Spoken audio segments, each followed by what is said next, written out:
မင်္ဂလာပန်းခဝေညောင်စစ်တောင်းဆရာမင်္ဂလာပါလို့နေကောင်းကြမှာဆင်ပြေကြရဲ့လားလို့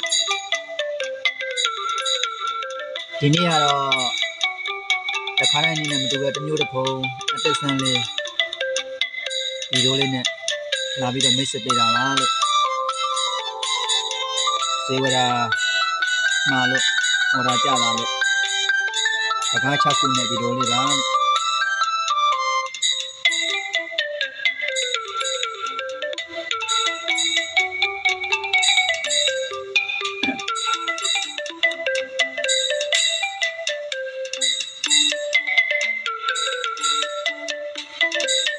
အမြင့်က130ပါ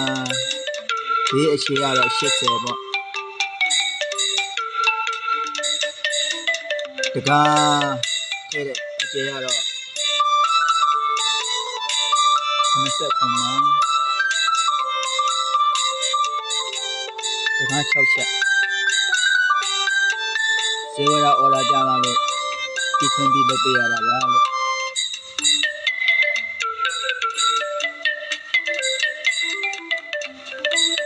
ထိုင်းနိုင်ငံမှာချိန်မှာပါတို့မမများလိုချင်လို့ရှိရင်